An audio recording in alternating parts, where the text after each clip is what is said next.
అందరికీ నమస్కారం అండి. చంద్రబాబు నాయుడు గారు ముఖ్యమంత్రి అవ్వకముందు ఎలక్షన్ ప్రచారంలో కొన్ని హామీలు అయితే ఇవ్వడం జరిగింది కదండి. అందులోనే వాలంటరీ వ్యవస్థ కోసం కూడా హామీ ఇచ్చారండి. ఏంటంటే వాలంటరీ వ్యవస్థను నేను రద్దు చేయను, కంటిన్యూ చేస్తాను అని చెప్పారు. అలాగే వాలంటీర్స్ ఇప్పుడున్న 5,000 జీతాన్ని 10,000 వరకు పెంచుతానని చెప్పడం జరిగిన విషయం మనందరికీ తెలిసిందే. అయితే వాలంటరీ వ్యవస్థ యొక్క డీటెయిల్స్ ఏంటి, నోటిఫికేషన్ ఎప్పుడు వస్తుంది ఏంటి, ఆ వివరాలన్నీ వీడియోలో చూద్దామండి. అయితే ముందుగా వీడియోలోకి వెళ్ళే ముందు మన ఛానల్ ఎవరైనా సబ్స్క్రైబ్ చేయకపోతే సబ్స్క్రైబ్ చేసుకోండి. అయితే ఇప్పుడు వీడియోలోకి వెళ్తే చంద్రబాబు నాయుడు గారు అప్పుడు చెప్పినట్లే వాలంటరీ వ్యవస్థను అయితే రద్దు చేయట్లేదండి. ఆయన క్లియర్గా ఒక విషయం చెప్పారు, మీరు బాగా అబ్జర్వ్ చేయండి. వాలంటరీ వ్యవస్థని రద్దు చేయను అని చెప్పారు తప్ప వాలంటీర్స్ ఇప్పుడు ఉన్న వాలంటీర్ని ఉంచుతానని చెప్పేసి అనలేదండి. వాలంటరీ వ్యవస్థ కంటిన్యూ చేస్తానని చెప్పారు తప్ప ఇప్పుడున్న వాళ్ళు కంటిన్యూ చేస్తానని చెప్పేసి ఎక్కడ చెప్పలేదు. ఇంకోటి 5,000 జీతం ఉన్న దాన్ని 10,000 పెంచుతానని చెప్పడం అయితే జరిగింది క్లియర్గా. అయితే ఇక్కడ జగన్మోహన్ రెడ్డి గారు ఒక తప్పు చేశారండి. ఆయన వైఎస్ఆర్సీపీ గవర్నమెంట్ వచ్చిన తర్వాత సుమారుగా 2,38,000 మందిని వాలంటీర్స్ని రిక్రూట్ చేసుకున్నారు. అయితే అందులో ఎలక్షన్ ముందు కొంతమందిని ఆయన ఎలక్షన్ ప్రచారంలో యూజ్ చేసుకోవడానికి ఏజెంట్లుగా యూజ్ చేసుకుందని ఆలోచనతో ఏం చేశారంటే సుమారుగా 1,08,000 మందిని రిజైన్ చేయించారు బలవంతంగా. ఆ వాలంటీర్స్ అందరినీ రిజైన్ చేయించేసి ఎలక్షన్లో యూజ్ చేద్దాం అనుకున్నారు. కానీ ఎలక్షన్ కమిషన్ అయితే ఒప్పుకోలేదు. వాళ్ళందరినీ ఎక్కడ ఎలక్షన్లో పాల్గొనకూడదని చెప్పేసి క్లియర్గా జీవో ఇవ్వడం వల్ల జగన్మోహన్ రెడ్డి గారు ప్లాన్ అయితే బెడ్స్ కొట్టిందని చెప్పొచ్చు. అయితే ఇప్పుడు ఇక్కడ విషయం ఏంటంటే చంద్రబాబు నాయుడు గారు చెప్పినట్లు వాలంటరీ వ్యవస్థను రద్దు చేయను, కంటిన్యూ చేస్తానంటున్నారు, కంటిన్యూ చేస్తున్నారు. కాకపోతే ఇక్కడ ఒకటి గమనించాలి, మిగతా ఇప్పుడు రిజైన్ చేయగా మిగిలిన ఉన్న 1,20,000 మంది పరిస్థితి ఏంటి? వాళ్ళు కంటిన్యూ చేస్తారా లేదా కొత్త నోటిఫికేషన్ ఇస్తారా అన్న డౌట్ అందరికీ. అయితే ఒక విషయం క్లియర్గా చెప్తానండి. ఇక్కడైతే మంత్రి సమావేశంలోనూ ప్లస్ సీనియర్ అందరితోనూ చంద్రబాబు నాయుడు గారు బాగా ఆలోచించి ఒక నిర్ణయానికి అయితే వచ్చారండి. రెండు సూచనలు అయితే పెట్టారండి సీనియర్లు అందరూ కలిపి చంద్రబాబు నాయుడు గారి ముందు. ఒకటి ఏంటంటే ఉన్న వాలంటీర్లు కంటిన్యూ చేద్దామంటే చాలామంది ఒప్పుకోవట్లేదు.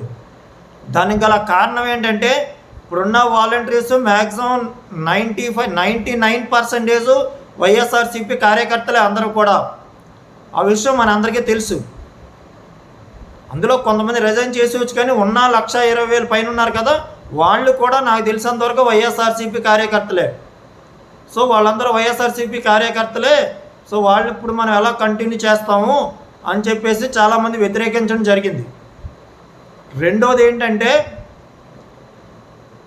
కొత్త నోటిఫికేషన్ ఇద్దామా అని చెప్పేసి ఆలోచిస్తున్నారనమాట.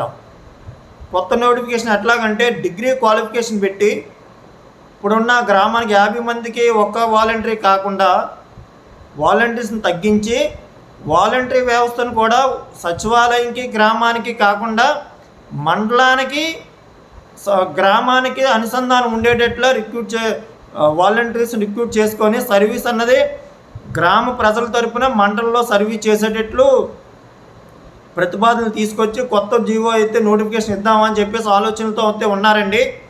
అయితే ఇక్కడ ఏంటంటే ఎన్టీఆర్ గారు మండల వ్యవస్థని ఎలాగైతే రూపొందించి దానికి మంచి ఇచ్చేశారో, డెవలప్ చేశారు మండల వ్యవస్థని, అలాగే ఇప్పుడు చంద్రబాబు నాయుడు గారు కూడా గ్రామం నుండి మండలానికి వెళ్ళే ప్రజలకు ఎటువంటి ఇబ్బంది రాకుండా మండల వ్యవస్థని ఇంకా పటిష్టం చేయాలనే ఉద్దేశంతో ఇప్పుడు రిక్రూట్ చేసుకున్న వాలంటీర్స్ అందరూ కూడా మండలంలో వర్క్ చేయాలన్నమాట.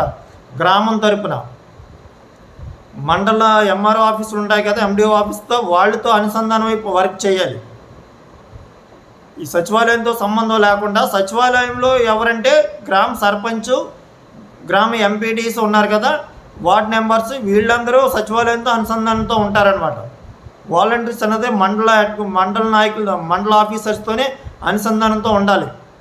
ఈ విధంగా రూపొందిందామని చెప్పేసి ఆల్రెడీ ఆలోచనలు జరుగుతున్నాయండి. అయితే రెండు విధాలుగా ఆలోచిస్తున్నారు. ఒకటి కొత్త వాళ్ళు పాత వాళ్ళని కంటిన్యూ చేయాలా, లేదా కొత్త నోటిఫికేషన్ నుంచి రిక్రూట్ చేసుకోవాలా, డిగ్రీ క్వాలిఫికేషన్ పెట్టా అని చెప్పేసి ఆలోచన అయితే కొనసాగుతుంది. అయితే ఇందులో మెజారిటీ అయితే కొత్త నోటిఫికేషన్ ఇచ్చి రిక్రూట్ చేసుకుందామని చెప్పేసి అంటున్నారు, పాత వాళ్ళందరినీ పక్కన పెట్టేసి. ఇందులో మళ్ళీ పాత వాళ్ళు ఎవరైనా డిగ్రీ చేసి ఉంటే వాళ్ళు అప్లై చేసుకోవచ్చండి, వాళ్ళకి మళ్ళీ ప్రయారిటీ ఇస్తామంటున్నారు. వెయిటేజ్ అంటే ఇక్కడ ఎగ్జామ్ గట్టా కండక్ట్ చేయరండి, ఓన్లీ ఫర్ ఇంటర్వ్యూ అండి. ఫేస్ టు ఫేస్ ఇంటర్వ్యూ పెట్టి ఇంటర్వ్యూలో ఫిల్టర్ చేసి రిక్రూట్ చేసుకుందామని చెప్పేసి పారదర్శకంగా ఎటువంటి అవకతవకలు జరగకుండా చేద్దామని చెప్పేసి పటిష్టంగా చేసి ఈ వ్యవస్థను పటిష్ట చేద్దామని చెప్పేసి ఉద్దేశంతోనే మరి మంచి నోటిఫికేషన్ అయితే తీసుకొస్తారని చెప్పేసి అనుకుంటున్నారు అందరూ.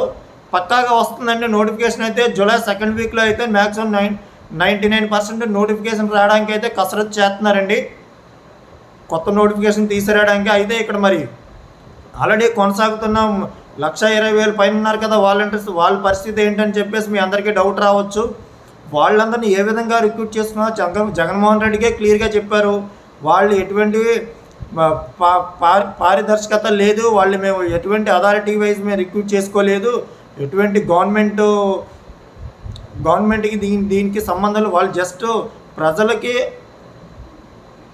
సర్వీస్ చేయడానికే మేము సర్వీస్ బేస్లో రిక్రూట్ చేసుకున్నాం అని చెప్పేసి జగన్మోహన్ రెడ్డి గారికి క్లియర్గా చెప్పడం జరిగింది. సో వాళ్ళకి ఎటువంటి నాకు తెలిసి అథారిటీస్ అంటూ ఏమీ లేవు కనుక వాళ్ళు ఈజీగా టెర్మినేట్ చేయొచ్చు, అందులో నో డౌటు. టెర్మినేట్ చేయడానికి ఇబ్బందులు ఏమి పడవండి, కోర్టుకి వెళ్ళే సరే అంత ఇబ్బందులు పడే అవసరమే లేదు. ఎందుకంటే ఇప్పుడు వీళ్ళందరూ మ్యాక్సిమం ఉన్న వాళ్ళందరూ ఇప్పుడు ప్రజెంట్ ఉన్న 1,20,000 పై వాళ్ళందరూ కూడా 10th క్వాలిఫికేషన్తో ఎక్కువ మంది ఉన్నారండి. అలాగే డిగ్రీ బీటెక్ వాళ్ళు కూడా ఉన్నారు, లేదంటలేదు. వాళ్ళందరూ కావాలంటే ఇప్పుడు మళ్ళీ కొత్త నోటిఫికేషన్ వస్తుంది కదా, దాంట్లో కూడా అప్లై చేసుకోవచ్చు. అప్లై చేసుకుంటే ముందే ఎక్స్పీరియన్స్ ఉంది కనుక వాళ్ళకి ప్రయారిటీ ఇచ్చే అవకాశం ఉంటుంది అనమాట. ఈ విధంగా రిక్రూట్ చేయడానికి అని చెప్పేసి ప్లాన్ అయితే చేస్తున్నారు. మరి చూడాలి ఏం జరుగుతుంది ఏంటి అన్నది. నోటిఫికేషన్ అయితే జూలై సెకండ్ వీక్లో రావడానికి అయితే అవకాశం ఎక్కువగా ఉందండి. చూద్దాం నోటిఫికేషన్ వచ్చాక ఎలా ఉంటుందా ఏంటి అన్నది. థ్యాంక్ యూ అండి, థ్యాంక్ యూ సో మచ్. ఈ వీడియో నచ్చితే అందరూ మన ఛానల్ సబ్స్క్రైబ్ చేసుకోండి. Thank you.